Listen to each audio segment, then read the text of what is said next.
दोस्तों, अगर आप वीडियो को अच्छी तरीके से देखना चाहते हैं तो मोबाइल को हॉरिजॉन्टल मोड पर रखकर देखिएगा। तो मित्रों, लास्ट टाइम આપણે 12 કાળની એક્સરસાઇઝ એક પછી એક જોઈ।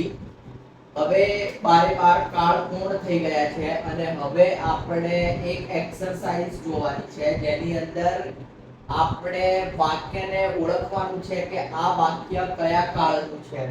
અહીંયા મેં 20 વાક્યો લખેલા છે, એને આપણે એક પછી એક કરીને સોલ્વ કરીશું અને ઓળખીશું કે આ વાક્ય કયા કાળનું છે। એમાં કીધેલું છે કે મહેશે પાણીપુરી ખાધી। તો અહીંયા વાક્યના અંતમાં ખાધી આપેલું છે, તો ખાધ્યું, વાંચ્યું, રમ્યો, હસ્યો વગેરે વગેરે વાક્યના અંતમાં આવે તો એને આપણે સાદા ભૂતકાળ તરીકે ઓળખીએ છીએ। તો આ સાદા ભૂતકાળનું વાક્ય છે એટલે કે સિમ્પલ પાસ્ટ ટેન્સ। એના પછી બીજું છે મહેશ હંમેશા મંદિરે જાય છે। રોજબરોજની ઘટના અને હંમેશા આપેલું છે, હંમેશા આપેલું હોય, દરરોજ આપેલું હોય, રોજિંદી ક્રિયાઓ હોય તો એના માટે આપણે શાનો ઉપયોગ કરતા હોઈએ છીએ? સાદા વર્તમાન કાળનો। તો આ વાક્ય જે છે એ સાદા વર્તમાન કાળનું છે એટલે સિમ્પલ પ્રેઝન્ટ ટેન્સ। એના પછી ત્રીજા નંબરમાં કીધેલું છે કે તે તમને લૂંટી રહ્યો છે। હવે આ વાક્યને જોઈએ તો વાક્યના અંતમાં આપેલું છે રહ્યો છે। તો રહ્યો છે, વાંચી રહ્યો છે, બેસી રહ્યો છે, હસી રહ્યો છે, રડી રહ્યો છે વગેરે વગેરે વાક્યના અંતમાં આવે તો આપણે કયા કાળ તરીકે ઓળખીએ છીએ અને તો આપણે એને ચાલુ વર્તમાન કાળ તરીકે એટલે કે કન્ટિન્યુઅસ પ્રેઝન્ટ ટેન્સ તરીકે ઓળખતા હોઈએ છીએ। એના પછી ચોથા નંબરમાં કીધેલું છે કે હું ક્રિકેટ રમી રહ્યો હતો। હવે આ રહ્યો હતો આપેલું છે તો રહ્યો હતો હોય તો એના માટે ચાલુ ભૂતકાળ આવશે જેને આપણે કન્ટિન્યુઅસ પાસ્ટ ટેન્સ તરીકે ઓળખીએ છીએ। એના પછી છે અમે પાવાગઢમાં રોકાણા। હવે આ પહેલાની જેમ જ છે, રોકાણા, વાંચ્યું, ખાધ્યા, હસ્યું। તો રોકાણા ભૂતકાળની ઘટના છે, નજીકના ભૂતકાળની ઘટના દર્શાવેલી છે।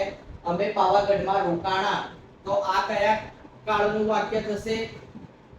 તો આ સાદા ભૂતકાળનું વાક્ય થશે।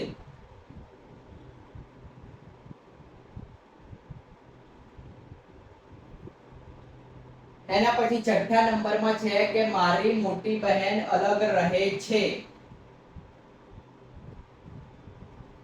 તો આ એક પ્રકારનું સ્ટેટમેન્ટ છે। જ્યારે આવું સ્ટેટમેન્ટ આવે ત્યારે મિત્રો આપણે હંમેશા યાદ રાખવાનું કે સાદા વર્તમાન કાળનો ઉપયોગ થતો હોય છે। તો અહીંયા આપણે સાદું વર્તમાન કાળ એટલે કે સિમ્પલ પ્રેઝન્ટ ટેન્સ લખીશું। એના પછી સાતમા નંબરની અંદર આપેલું છે રમીલા રોજ પેપર વાંચે છે। હવે રમીલા રોજ પેપર વાંચે છે આ બી દરરોજની ઘટના થઈ ગઈ તો આમાં પણ સાદું વર્તમાન કાળ આવશે, સિમ્પલ પ્રેઝન્ટ ટેન્સ। એના પછી આઠમા નંબરમાં આપેલું છે મિત્રો કે દયાબેને જમવાનું બનાવી લીધું હતું। તો ઘટના ભૂતકાળમાં પૂરી થઈ ગઈ હોય તો એના માટે આપણે શું લગાવીએ છીએ? Perfect past tense. એટલે આ આવશે પરફેક્ટ પાસ્ટ ટેન્સ। એ જ રીતે નવમા નંબરમાં જોઈએ તો નવમા નંબરમાં કીધું છે અમે 2 કલાકથી તમારી રાહ જોઈ રહ્યા છીએ।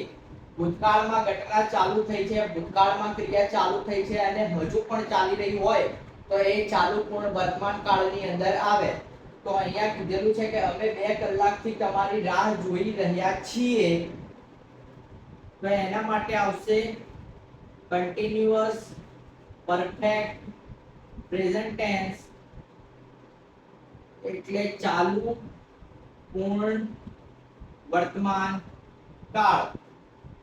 એના પછી 10મા નંબરનું જોઈએ મિત્રો. 10મા નંબરની અંદર આપણને કીધેલું છે કે દેવેન્દ્ર મેચ રમવા જશે.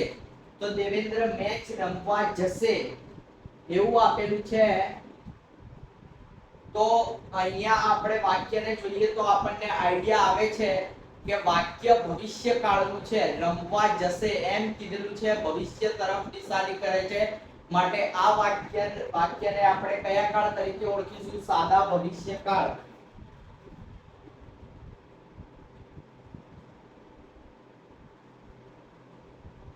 Simple future tense. તો મિત્રો અહીંયા આપણને એમ કીધેલું છે કે જમનાબેન છેલ્લા 10 વર્ષથી નોકરી કરી રહ્યા છે. પહેલા આ ક્રિયા સ્ટાર્ટ થયેલી અને હજુ પણ ચાલી રહી છે. તો આ બી આગળની જેમ જ કન્ટિન્યુઅસ પરફેક્ટ પ્રેઝન્ટ ટેન્સ નું વાક્ય છે, એટલે ચાલુ પૂર્ણ વર્તમાન કાળ. તો અહીંયા લખીશું કન્ટિન્યુઅસ પરફેક્ટ પ્રેઝન્ટ ટેન્સ એટલે ચાલુ પૂર્ણ વર્તમાન કાળ. એના પછી 12મું જોઈએ મિત્રો. 12માં કીધેલું છે કે મેં મારું કામ પતાવી દીધું છે. એટલે હમણાં જ કાર્ય પતાવી દીધું છે. એટલે હમણાં જ કાર્ય પતાવી દીધું હોય અને લીધું છે, વાંચી લીધું છે, હસી લીધું છે, રમી લીધું છે વગેરે વાક્યનો અંત આવતો હોય તો આપણે જોયેલું કે એની અંદર આપણે પરફેક્ટ પ્રેઝન્ટ ટેન્સ નો ઉપયોગ કરતા હોઈએ છીએ. તો અહીંયા મેં મારું કામ પતાવી દીધું છે એમાં આવશે પરફેક્ટ પ્રેઝન્ટ ટેન્સ એટલે કે પૂર્ણ વર્તમાન કાળ. એના પછી 13મા નંબરનું વાક્ય જોઈએ. એની અંદર કીધેલું છે કે રવિ આવતી સાંજ સુધી આવી ગયો હશે. હવે અહીંયા કીધેલું છે કે રવિ આવતી સાંજ સુધી આવી ગયો હશે એટલે ભવિષ્યમાં જે ક્રિયા થઈ ગઈ હશે એના માટે આપણે શું લગાવીએ છીએ? તો ભવિષ્યમાં જો કોઈ ક્રિયા પૂર્ણ થઈ ગઈ હોય તો એના માટે આપણે પૂર્ણ ભવિષ્યકાળનો ઉપયોગ કરતા હોઈએ છીએ. માટે મિત્રો આ વાક્ય જે છે એ પરફેક્ટ ફ્યુચર ટેન્સ પૂર્ણ ભવિષ્યકાળનું વાક્ય છે.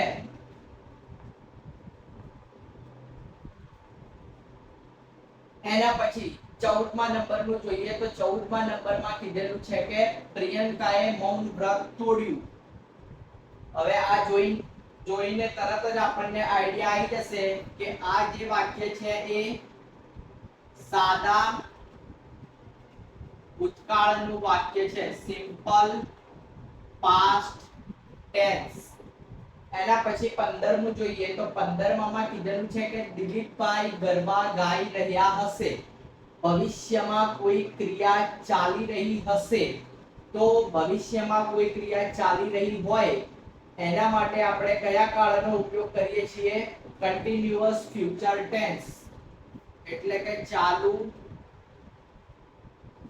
ભવિષ્ય કાળ. એના પછી 16માં જોઈએ મિત્રો. તો 16માં કીધેલું છે કે જયેશે કામ પૂરું ન કર્યું. તો જયેશે કામ પૂરું કર્યું નકારાત્મક હોય તો એનું હકારાત્મક બનાવીને જોવું હોય તો પણ આપણે જોઈ શકીએ છીએ. એ પણ આપણે આગળના લેક્ચરમાં ડિસ્કસ કરેલું. હવે અહીંયા કીધેલું છે કે જયેશે કામ પૂરું ન કર્યું. તો પૂરું ન કર્યું તો પૂરું એનું હકારાત્મક થશે, પૂરું કર્યું. અને ન આપેલું છે એટલે આપણને જોઈને જ આઈડિયા આવવો જોઈએ કે આ સાદા ભૂતકાળનું વાક્ય છે. એટલે અહીંયા લખીશું આપણે સાદું ભૂતકાળ, સિમ્પલ પાસ્ટ ટેન્સ. એના પછી 17માં જોઈએ. 17માં કીધેલું છે કે તે લોકો અમને 10 દિવસથી મૂર્ખ બનાવી રહ્યા હતા. તો અહીંયા કીધેલું છે કે તે લોકો અમને 10 દિવસથી મૂર્ખ બનાવી રહ્યા હતા. છેલ્લા અમુક સમયથી ક્રિયા ચાલી રહી હતી. છેલ્લા અમુક સમયથી ક્રિયા ચાલુ હતી અને એટલે કે અહીંયા એમ કહેવા માંગે છે કે ભૂતકાળના બે સમયગાળા વચ્ચે ક્રિયા ચાલી રહી હતી. તો આના માટે આપણે શાનો ઉપયોગ કરતા હોઈએ છીએ? કન્ટિન્યુઅસ પરફેક્ટ પાસ્ટ ટેન્સ નો એટલે ચાલુ પૂર્ણ ભૂતકાળ. એના પછી મિત્રો 18મા નંબરમાં આપેલું છે કે મયંક ન માન્યો. આ પણ આગળના જેમ જ જયેશે કામ પૂરું ન કર્યું એવી રીતે મયંક ન માન્યો, તો સાદો ભૂતકાળ સિમ્પલ પાસ્ટ ટેન્સ. એના પછી જોઈએ મિત્રો તો એમાં કીધેલું છે કે અમે આવતા 10 દિવસ સુધી મેરેથોન દોડી રહ્યા હશું. ભવિષ્યમાં અમુક સમય સુધી ક્રિયા કરી રહ્યા હશું. તો આ કન્ટિન્યુઅસ પરફેક્ટ ફ્યુચર ટેન્સ નું ઉદાહરણ છે. ચાલુ પૂર્ણ ભવિષ્યકાળ. એના પછી છેલ્લું જોઈ લઈએ. છેલ્લામાં કીધેલું છે કે અદ્વૈત અમને દર અઠવાડિયે ઇંગ્લિશ ભણાવે છે. તો આ દર અઠવાડિયાની વાત થઈ એટલે આ બી રોજિંદાની અંદર જ ગણી શકાય અને નિરંતરતાની અંદર ગણી શકાય. તો એના માટે અહીંયા કયો કાળ આવશે? તો અહીંયા સિમ્પલ પ્રેઝન્ટ ટેન્સ, સાદો વર્તમાન કાળ આવશે. તો મિત્રો આવી રીતે આપણે 20 ક્વેશ્ચન્સ ને જોયા. હવે આ 20 ક્વેશ્ચન્સ ને તમારે નોટબુકમાં લખી લેવાના છે અને એનો આન્સર પણ મેં સામે લખેલો છે. આની પ્રેક્ટિસ માટે મેં એક વર્કશીટ બનાવેલી છે. એ વર્કશીટ તમારે પીડીએફ ફોર્મમાં ડાઉનલોડ કરી લેવાની છે અને એના આન્સર્સ તમારે મને કમેન્ટ બોક્સમાં લખીને મોકલવાના છે, જેથી કરીને મને આઈડિયા આવે કે તમારું વર્ક કમ્પ્લીટ છે. Thank you.